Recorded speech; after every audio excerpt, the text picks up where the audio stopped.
isbeddelka cimilada marka loo eego marka xaaladda guud ee dalka waa sidee? dhulka Soomaaliya iyo resourceska Soomaalida intuu la eg yahay iyo dadka islama eka resourceska badan dhulka waa naga weyn yahay waa mid keenaysa labadii sano saddex sano marba inay abaar dhacdo ama musiibo inuu dhacdo wadad badan barkacaan dhintaan deegaanku burburo waxaad soo jeedisay sij ku saabsanaa cilmibaaris ku saabsaneyd isbeddelka cimilada maxay dadku ka baran kareen qiyaastii 15 milyan ayaa loo qiyaasaa dadka Soomaalida oo dhulka Jamhuuriyadda Soomaaliya kasoo jeeda kama hadlayo Ethiopia iyo Kenya iyo Djibouti kama hadlayo dal markii la qiimeynaya arrinta isbeddelka cimilada laba shay la fiiriyaa vulnerability index-ka intee leeg ayuu dalkan u nugul yahay inay masiibo dhacdo dad ahaan way ka badan yihiin dhul ahaan way ka weyn yihiin kheyraad ahaanna way ka badan yihiin laakiin institutionskii gaarsiin lahaa barwaaqada wadamada ka jirta ayaana jirin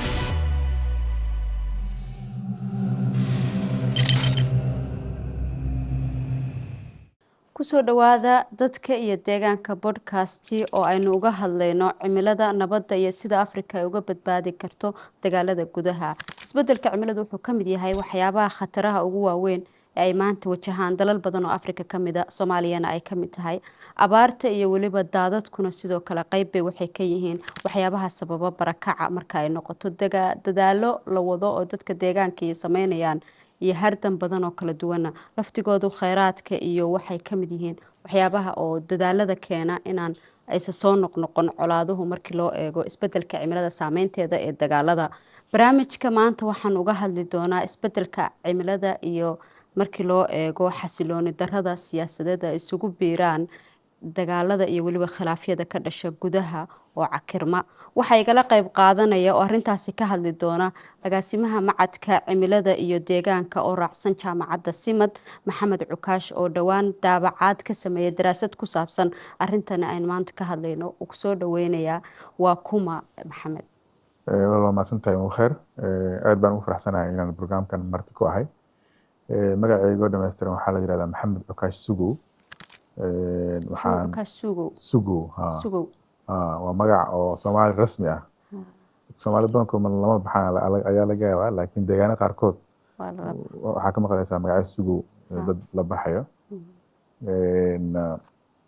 markaad magac gaar leedahay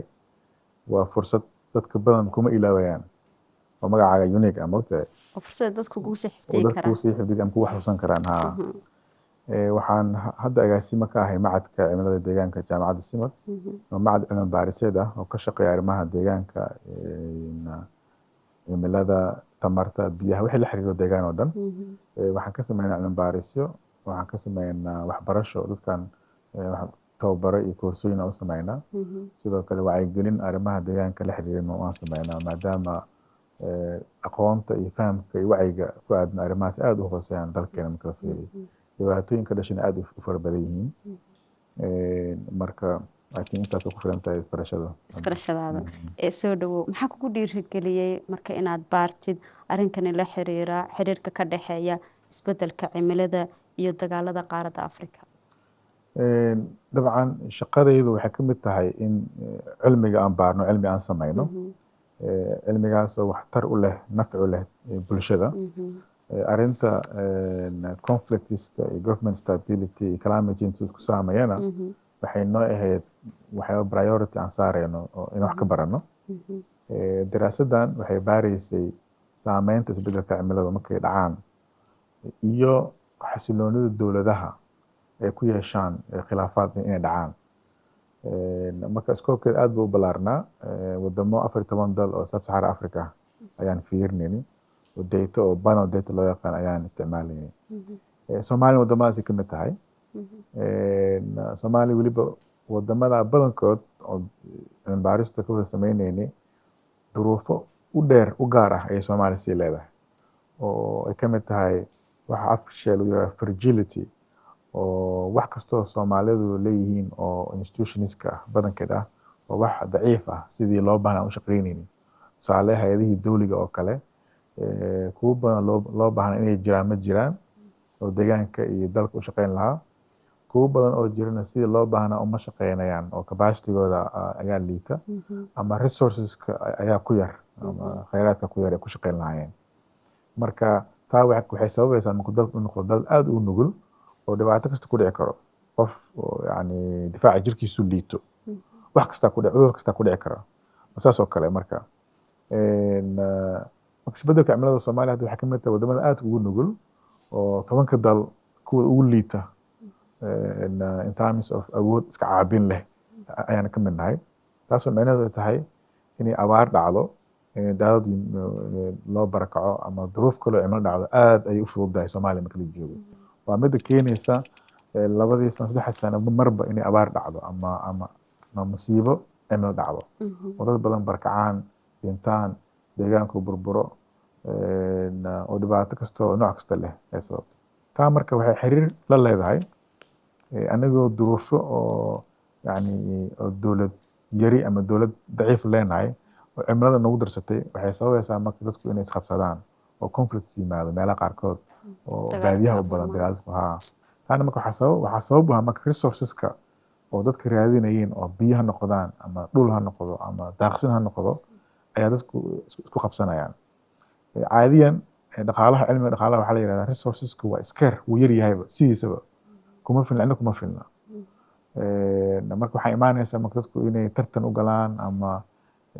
ay ka shaqeeyaan sidii resourceskaas loo kala badsan lahaa si cilmiyeysan oo farsamaysan.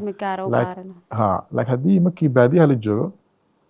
oo nidaam uusan ka jirin oo law and order meelna ka jirin oo hay-adihii ka shaqeyn lahaa ay yar yihiin, abaarna timaado, waxaa shaqeynaya marka sharci loo yaqaano sharci duurka jungle law. sidii qof walba qof ka xoog weyn yahay ayuu u kala qaadanaya resourceska. marka taa waxay imaanaysa dadka inay isdagaalaan. qof Soomaali qof kale ma aaminsan inuu ka xoog weyn yahayba. marka waxay imaanaysa marka inaan la sugin oo isku dul qaadan kala iska difaaca qolba iska difaacda. marka taasaa marka waxaa sababaysa khilaafaad sababaysa. marka khilaafaadka marka waa sii badanayaan mar alla markay abaar dhacdo ama duruuf cimilo dhacdo. marka cilmi baaris waxay baaraysa marka arrimahaasi. sidoo kale waxaan kusoo bandhignay dabcan xalal su'aalaha dabcan waan rajeynaa qeybaha dambe inaan iska wareysan doono xalalka iyo maxaa la sameynaya, laakiin guud ahaan intaas cilmi baaristu ku saleysaneed. isbeddelka cimilada marka loo eego marka xaaladda guud ee dalku waa sidee? waa su'aal fiican. Soomaaliya dal markii la qiimeynayo arrinta isbeddelka cimilada laba shay la fiiriyaa. vulnerability indexka intee in leeg ayuu dalkan u nugul yahay inay masiibo dhacdo. waa tii hadda aan ka sheekeynaya marka la fiiriyo 90kii ilaa hadda in ka badan 15 masiibooyin oo cimilada dalka dhacay. abaaro iyo daadad iyo isu jiraan iyo anyax inta iska imaado beerihii baabiinaya. waxaasoo dhan marka waa effects of climate change ayaa lagu tiriyaa. waxaa kaloo dalka markii la qiimeynayo lagu fiiriyaa awoodiisa iska caabin ama la qabsiga isbeddelka cimilada oo loo yaqaano adaptive capacity. dalkan haddii dhibaato dhacdo intee in leeg ay dadka iyo deegaanka u dul qaadan karaa. tusaale haddii maanta abaar ka dhacdo Yurub iyo haddii abaar ka dhacdo Africa isku saameyn ma laha. isla markiiba Yurub macluul kama dhacayso, dadku gaajo ma dhimanayaan. sababta waxay leeyihiin institutions dowladeed iyo kuwa aan dowli ahayn oo waxaa ka shaqeynaya sidii loo xalin lahaa. Soomaaliya markaan u nimaana marka oo dal institutionskiisu aad u yar yihiin, awoodii ay haystaan ama qaarkood ay maqan yihiin, waa dareemi karta dadku intay dhibaatoonayaan intay la eg tahay. marka awooddeena iska caabinta aaday u hooseysaa. hadda wax kastoo laga shaqeynaya waxay tahay sidee adkaysi ayaan u dhisi lahayn, hay-adaha sidii loo xoojin lahaa haddii masiibo dhacdo dadka loola tacaali lahaa. micnaheedu maaha masiibadan ka hortegaynaa maaha. masiibadu way imaan doontaa, way soo laalaaban doontaa, laakiin sidee ula noolaanaa dhibaatooyinkaas. taasaa marka ayaa aad u hooseysa. waa meesha marka inta la sameeyo wasaaradda deegaan la sameeyo, sharci la sameeyo, dhaqaale loo reebo, waxaasoo dhan waxay la xiriirtaa sidii awoodda loo xoojin lahaa. marka guud ahaan marka nuglaanshaheenu aad buu u sareeyaa, awooddiina iska caabintiin aad bay u hooseysaa. marka waxay naga dhigaysaa marka dal aad u nugul inay dhibaato cimilo aad u saameyso. waa midda keentay in 2022 abaar dhacdo, dad malaayiin ay barakacaan. ina xaalad khatar waxaan u galnay in dalku lagu dhawaaqo macluul inay ka dhacday oo dadku gaajo u dhinteen markii dambe laga badbaaday oo kheyladhaan badan la sameeyey Soomaaliya isu gurmatay adduunka noo soo gurmaday sanadkii xigay 2023 roobab mahiigaana yimaadeen oo xaalad El Niño loo yaqaano ee ka dhalatay roobabka intaysan imaan ka hor saadaalin ayaa lagu sameeyey dadka waa looga digay muddo waxaa la sameynaya digniino xitaa telefoonka marka qofku waco meeshuu dhiid lahaa waxaa ku jira digniin fariimo digniin ah ayaa jira dadka loo sheegay inay ka barakacaan meelaha wabiyada u dhow meelaha buuraha hoostooda haddii biyaha yimaadaan soo biyaha dadka u qaadeen haddana taxadir inay sameeyaan haddana roobkii markuu yimid dad badanaa ku dhintay nasiib daro dad badanaa barakaceen deegaan badanaa burburay wadooyinaa baaba'een buundooyinaa burburay beeraha badanaa ayaa baaba'een oo xitaa heer waxaa dhacday markii daadadkii dhaceen kadib ayaa wasaaradda yani hay-adda maareynta masiibooyinka dowladda Soomaaliya iyo hay-ado kaloo ajnabi iskaashanaya waxay sameeyeen qiimeyn oo degdeg ah rapid assessment wax laga sameeyeen warbixin ay soo saarayaan marka oo public available ah warbixinta waxaa u qoran lacag ka badan 230 milyan in loo baahan yahay roobkii deyrta da'ay dhibaatada ka dhalatay in lagu xaliyo marka lacagtaas lacag aad u fara badan waaye dakhliga dalka soo gala canshuuraadka iyo customs waxa laga aruuriyo wasaaradda maaliyadda soo saarto sanadkii qiyaastii waxaa lagu qiyaasaa 400 milyan inay tahay haddii hal mar marka roob da'o oo daad ka dhasho kala bar intaa loo baahan yahay in lagu xaliyo intaas si loogu soo kabsado waa qiyaas kartaa lacagtaas inay aad u fara badan tahay oo meel laga keeni kara aysan jirinba marka inay hal masiibo dhacdo khatar weyn ka dhasho xagga dhaqaale ah xagga deegaan xagga nololeed dhaqaale dhanaa burbura hoos u dhaca waxaa ku yimaada wax soo saarka dalka wax la dhoofiyey ma jirayaan dadkii shaqayn lahaa waxay noqdaan barakac inta yarta soo hartay wax isku qabsadaan deegaanadii iyo nabad ku noolaadaan marka waxaasoo dhibaato ah ayuu isbedelka cimilada ku hayaa dalka kahortagna uusi jirin ka daba tag badanna aan la samayn karin mar kasta ay xaaladu kasii adkaanayso ha yani awoodda iska kooban yani kahortaga aad buu u kooban yahay ka daba tagan saas lamida tusaalaha markii abaar dhacdo waxaa la qiyaasaa ku dhawaad 5 sano ilaa 7 sano inay qaadato in abaartii laga soo kabsado marka deegaan dhan oo wax soo saarka lagu yaqaanay oo 100,000 qof ku noolayd oo beeraley ah abaar ku habsatay dadki waxay noqdeen dad barakac ah xero ayay yani maciinbidayaan beertii dhulkii deegaanka xitaa wax ku dhacay land degradation dhulka baaba'aya dhulka dhul wax lagu beeran karin uu noqonaya marka dadkii inaad badbaadisid soo celisid intii nolol ku badbaadayba xoolihii intii badbaadal soo celiyo beero yani shaqada xigta ee tahay in la qabto aad u fara badan tahay marka dareem kada shaqo sahlan maaha maadaama ay dhibaatada intaa la eg abuureyso isbedelka cimilada marka ay dhibaato keento ay intaa in lagayso dadku ka kaban karin haddana sidee khilaafiyo u abuurtaa isbedelkaasi cimilada dhacay watada mar aan ka hadlay resourceska khayraadka dabiiciga caadiyan dalkan waa dal khayraad badan haysta khayraadka inta hadda aan ka faa'iideysano dhulka iyo beeraha iyo webiyada ay ka mid yihiinna waa in yar markay dhibaato dhacdana waxaa dhacda dadku inay isku qabsadaan haddii conflicts yani haddii climate uusan jiri lahayn conflict ma yimaadeen laakiin caadiyan iyadoo climate crisis iska yar yahayba uu yaraa barigii hore ayaa haddana dadka baadiyaha joogo dagaal kastoo dhaco wuxuu ahaan jiray dagaal la xiriira khayraadka sida loo qaybsada ma ahayn dagaal la xiriira kuraad sida u qaybsanaa ma ahayn wuxuu ahaa khayraadkan yar because khayr kasta wuxuu rabaa biyaha inay iyagu isticmaalaan inta u badan daaqsinka iyaga dhulka u badan inay ka faa'iideystaan ay rabaan markaas intii yar la haystay oo manfacaad ah ayaa waxaa u timid isbedel cimilo heerkulkii sare ziyaadaya yani heerkulku ziyaado dadku waxay u baahan yihiin biyo badan inay cabaan xoolihii biyo badan u baahan yihiin biyihiina waa iska yar yihiinba inta badanba biyahana yani laba loo qaybaya kuwana dhulka gudihiisa ku jira iyo kuwa dhulka dushiisa saara inta dusha marka webiyada oo kale mar bay iska noqdaan kuwa qalalan badankoodna waxaa loo sabayaa isbedelka cimilada dartiisa marka waxaasoo marka oo khayraadkaas oo accesskiisoo yaraada marka waxay sababaysaa dadka baahidana ma yaraanayso marka kulama hadda isbedelka cimiladu dhaco oo saameyntiisu ay taagan tahay baahidii loo qabo resourcekan uu sii badanaya resourceskana markiisa horena wuxuu iska wax iska kooban oo scarce ah accesskiisu marka dhibkaas ayaa wuxuu sababayaa marka waxa loo yaqaan internal conflict dadku inay isqabsadaan oo dagaal dhaco dadku diriraan isdilaan markaa kood imaanaysa marka haddii dadkii baadiyaha joogay oo waxsaar keenay dhaqaalaha u weynaa oo beera ahaa oo mas-uul ka ahaa hadda iyagu isku mashquulaan waxaad dareemaysaa food insecurity na dhacdo cunno yari cunadii soo saari lahayn aan isticmaali lahayn ama dhoofin lahayn inay meesha ka baxdo dhaqaalayn hoos u dhaco oo dadkii enerjigooda iyo waqtigooda iyo wixii mudnaanta lahaa waxaan ahayn inay ku mashquulaan oo khilaafaad ah taana khatar kale ay noqonaysaa marka anagii oo la tacaaleyni climate change ayaa haddana waxay noqonaysaa conflicts in haddana la tacaalo marka waa crisis twin crisis ka samaysmaya marka shirka isbedelka cimilada iyo nabadda ee xarunta BDRC ay qabatay baad ka qayb gashay waxaad soo jeedisay research ku saabsanaa cilmi baaris ku saabsaneyd isbedelka cimilada maxay dadku ka baran kareen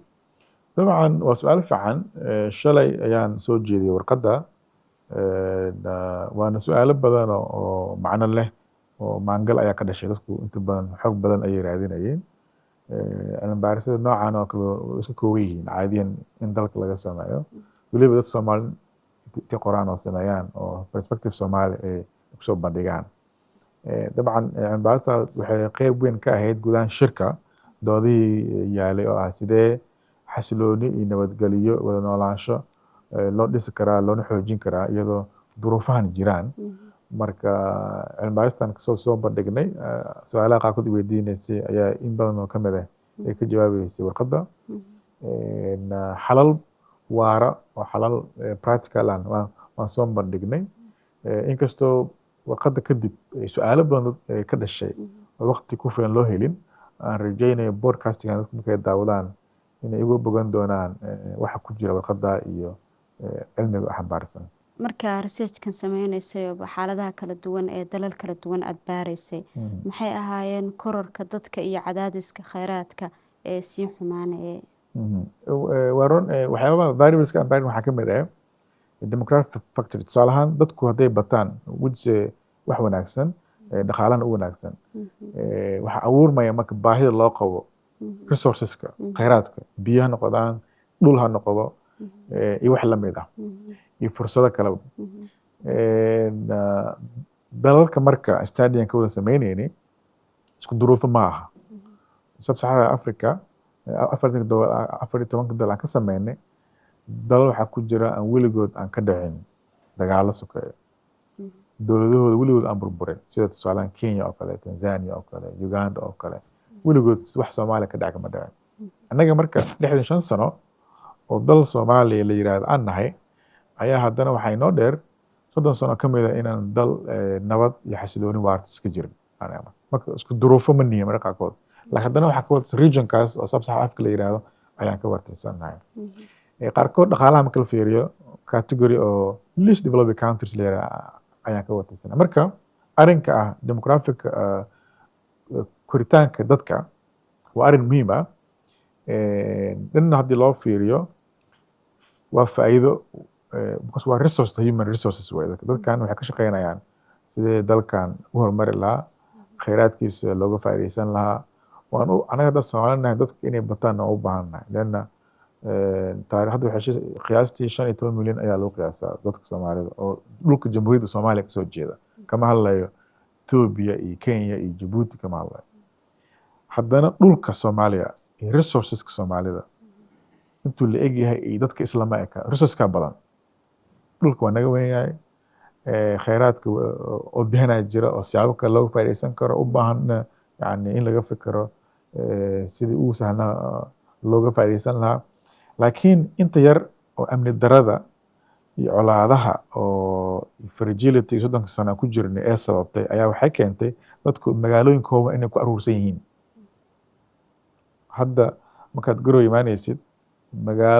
magaalada ugu sokayso garow u dhow inta u jirtana intaas labada baan u dhaxaysana meeqo qofaa ku nool way yaryihiin marka waxaa keeni dadka marka waxay ku nool yihiin tusaale ahaan hadda magaalooyinka oo deegaanada magaalada madaxa loo badan yahay magaalooyin kale oo ka kooban ama meelo yaro kooban oo beera ay ku badan yihiin dhulka intiisa kale meelo qaarkood dhulka waxaa laga yaabaa amni dare inay ka jirto aan la tegi karin sababahaasoo dhan oo laisku soo daray waxay keeni dadku inay meelo yar kusoo koob meelahaas kusoo koobmeenna waxa yaalo deegaan ahaan dhulka marka dhul markaas kooban ayuu noqonayaa in laga faa'iidaysto khayraadkiisa taas marka waxay sababaysaa accesska marka in loo tartamo sidee waxaan loogu faa'iidaysanayaa yaa ka faa'iidaysanaya maxaa loo isticmaalayaa taa iyadoo jirto because waa economically wise waa sidaa marka jirto ayaa haddana waxay timid environmental crisis iyo climate crisis ay imaadeen marka waxaasoo dhan waxay fududeynaysaa inuu dhaco marka khilaaf isqabsi because qof kasta wuxuu rabaa khayraadka inuu ka faa'iidaysto marka taas marka waa phenomena guud oo wadamada dhan oo sub-Sahara ka wada dhexeysa waaye resourceska in la isku qabsado oo conflicts inay yimaadaan ay dhici karto waxaa marka sababteeda iska leh economic factors yani duruufo dhaqaalo ka jira shaqo la'aanta haddii wadamada ku badan tahay oo faqriga ku badan yahay badankoodna taa ka wada sameyn yihiin waxaa sababi kara sababna u ah environmental factors dhulka oo baaba dhul qaarkood deegaan qaarkood kuma habboona in wax lagu beerto waxaana sababaya dhulka oo engegaya ama land degradation waxa laga dhacaya dhulka oo la xaalufiyey oo dhirta laga jaray dhulka uu baaba'aya marka hadda ku beertid mir oo galay ah galay kama soo baxayso markaas waxa laga yaabaa inay timaado floods daadad timaado dhulkii uu sii xaqaya marka dhulka wuxuu u baahan yahay in laga shaqeeyo soil moisture qoyaanka carrada in laga shaqeeyo si uu noqdo dhul manfac leh wax lagu beeran karo taa ma jirto waxaa kaloo sababi karta in la iska qabsado social factors dadka aan sheegay oo hal meel kuwa urursan oo meelo yar ku jooga iyo aanan jirin marka qaarkood wacyi iyo baraarug jirin isbedel cimilo inay jirto u baahan sidii hore loo fikri jiray si ka duwan u baahan in aan u fikirno wacyigooda aad u hooseeya taa marka waxaa kasii daranoo sii jirta institutional qualityskeena oo aad u hooseeya hay-adihii waxaa ka shaqeyn ha noqoto golayaasha deegaanka degmo kasta inay leedahay gole degmo oo qaab dhismeed wanaagsan leh ha noqdo informal hadduu doono like odayaashu ku midaysan yihiin hadduu khilaaf dhaco sidaa loo xalinayaa khilaafaadka la xiriira khayraadkana waxayna ka qoran yihiin ra'yi laga haysto sidee loo xalin karaa waxyaaba inta badan ma jirto khilaafaadka aan xalino dadka badankiisa u diyaarsan yihin waxay kuwa madani ah reeraa isdiriray qoysa iyo qoyska waxay noocaas oo laakiin way ku yar yihiin inaan u diyaarsannahay kuwa khayraadka sidii loo maareyn lahaa la xiriir and I think meelahaas u baahna meelaha shaqo badan ka qaban ay tahay ayay tahay ha maxay yihiin marka khaladaadka marka istiraahdeed ama daldaloolada siyaasadeed ee ka dhigaya dalal badan kuwa u nugul in dagaalo la xiriira cimiladu ay dhacaan maxaa gaabis oo jira dabcan dalalka waa dadaalayaan oo saxraha ka hooseeya badankood shirar waaweyn adduunyada laisku yimaadaa waxaa la sameeyaa doodo negotiations la sameeyaa hadda November waxaa dhici doona shirkii weynaa ee COP-kiisa 30aad oo Brazil ka dhici doona Soomaalina ka mid ah wadamada tagi doona waxaas oo dhan waa dadaala marka sidee xal loo keenaa ayay ku wajahan yihiin anigu waxaan is dhihi lahaa waxa ugu daran oo culays weyn jira wuxuu yahay arrinta la xiriira capacity-ga institutionska adduunyada institutionska dowladeed marka laga hadlayo laba ayaa loo qeybiyaa kuwa inclusive ah oo loo dhisay dadkao dhan iyo ummadda u shaqeynayaan inay iska wada arki karaan loo sameeyey qaab dhismeed wanaagsan siyaasadihii wanaagsan ee ku shaqeyn lahaa inta loo sameeyey shaqo wanaagsan dadku qabta waxay qabanayaan ku salaysan yihiin wax la xiriira ecosystem based deegaankaas maxaa loo baahan deegaanka muxuu baahan dadka maxay u baahan labaduba inta la isku daro ay ku salaysan yihiin taasi marka waa ugu yartahay marka Soomaaliya yani aad bay ugu yartahay inay ka jiraan wadamada sub-Saharan aad bay ugu yartahay waxaa keenaya levelka xitaa horumarkeena transformationkeena inuusan xawli ku soconin waxaa keenaya institutionskeenu aad u liito tayadooda aan ahayn kuwa inclusive ayaa keenaysa institutionska ugu badan marka waxaa la yidhaha extractive institutions u samaysan qaab inay ka macaashaan dadka marka haddii institutionskeena u samaysnaan lahaayeen qaab dadka inay u adeegaan dadka inay horumar gaarsiiyaan wax badan aa fudaana tusaale haddii aan isbarbar dhigtid Congo oo dal dagaalo ka jiraan laakiin dal oo resource rich country ah oo qani ah resourceska adduunka u baahan yahay oo dhan si loo horumar ayay haystaan haddana ma gaadhisana horumarka levelka ee imaaraadka ama Singapore ee gaarsantahay ma gaadhisana marka dad ahaan way ka badan yihiin, dhul ahaan way ka wen yihiin, khayrad ahaanna way ka badan yihiin. laakiin institutionskii gaarsiin lahaa barwaaqada wadamada ka jirto ayaanan jirin. marka institutionska waa meelo u badan oo gaabis ka jira. hadda annaga waxaan ku jirnaa dowlad dhis, cudurdaar gooni aan leenahay oo duruufa gaar ah ayaan ku jirnaa. dowlad dhiskeena marka siyaasaadka aan samaynayno, shuruucda aan dejinayno, mashaariicda aan design garaynayno oo dhammaantood ku aadan wax qabashada isbedelka cimilada iyo deegaanka iyo dagaalada iyo khilaafaadka way noqdaan kuwa markasta laga fikiray inay ka turjumi karaan dhibaatooyinka dalka jira. aysan noqonin kuwa dad kooban intay kasoo fikireen qoreen oo dadka la yimaada, aysan noqonin oo bottom up approach noqdaan. waa muhiim in lagu saleeyo deegaanka iyo dadka baahidahoodana. waa muhiim in markasta siyaasaadka isbedelka cimilada iyo mashaariicda ay ku jirto component ka hadlaya arrinta nabad dhiskan. waa muhiim sidee nabadgelyada loo xoojiyaa, community resilienceska sidee loo xoojiyaa oo deegaanada dhan loo wada gaarsiiya. arrimahaas inay ku jirto waa muhiim. meelahaas waxaa ka jiraan gaabis yar, laakiin guud ahaan shaqada wax qabashada isbedelka cimilada ayaa nagu cusub. waa bilow. wasaaradda heer federaal waxay jirtaa wax ka yar 3 sano. sanadka afraad baan u malaynaya inuu u socdo. hay'ado badan waxaa jira oo deegaanka ka shaqeeya ama climate crisis mandate leh, way cusub yihiin badankooda, shuruucda cusub. marka cusubkaas dabcan waxaan ugu faa'iideysan karnaa inaan la jaan qaadno adduunyada casriga. wax Soomaaliya ka jirana aan ku salayno si gaabis uusan u imaanin, aysan u noqonin mushkilo aan ahayn mid saxda inaan xalino problemkii saxda ah sida saxdana loo wajaho. 10 sano kadib Afrika dalalkaas kamid ah ee dalkeenu kamid yahay, haddii aan wax laga qaban isbedelka cimilada iyo saameynteedaas kala duwan ay samayso, maxaa is leedahay dhibaato ahoo sii siyaadaysa markii loo eego? dhanka kalena sidee baa xal loogu heli karaa in arrintan ay madaxda Afrika isku mar ay ka hortagi karaan dhibaatooyinka cimilada iyo khilaafaadiyada kala duwan ee gudaha ka jira? waa su'aal fiican. mustaqbalka maxaa dhici kara oo projections ah siyaasa loo xalin karaa? horta anu shakhsiyan waxaa ahay qof optimist oo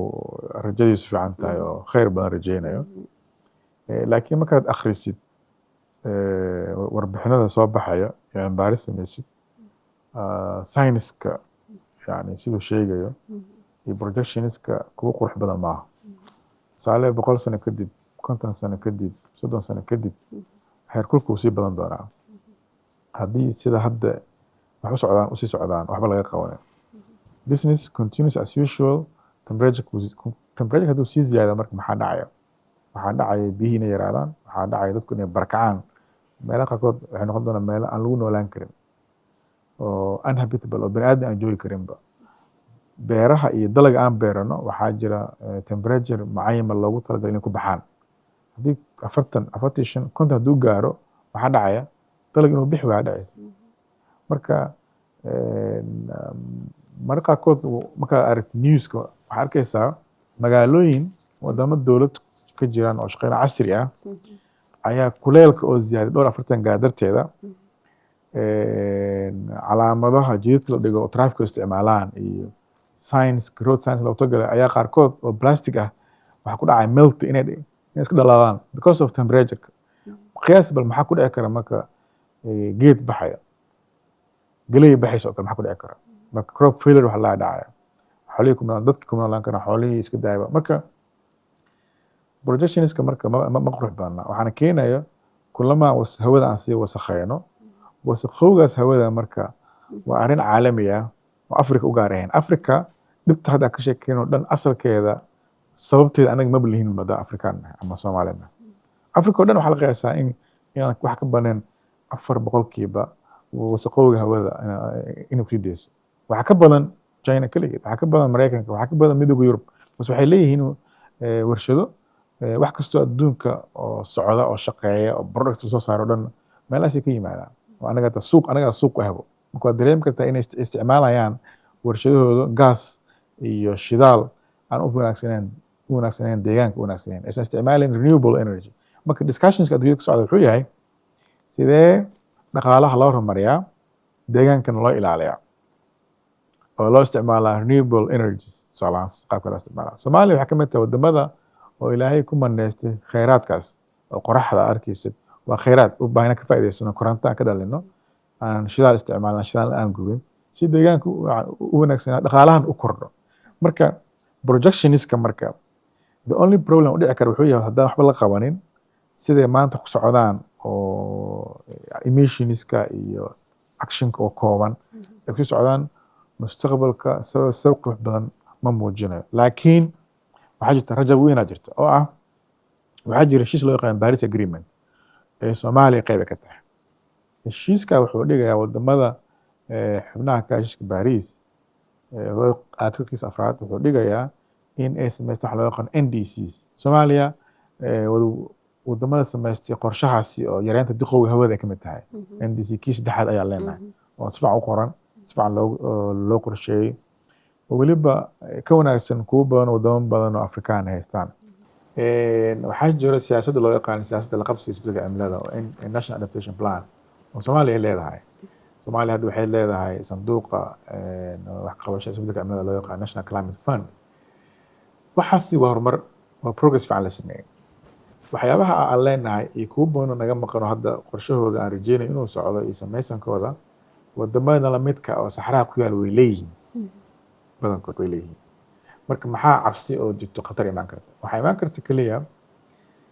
in waxba la qabanin qorshayaashaas inaan la hirgelin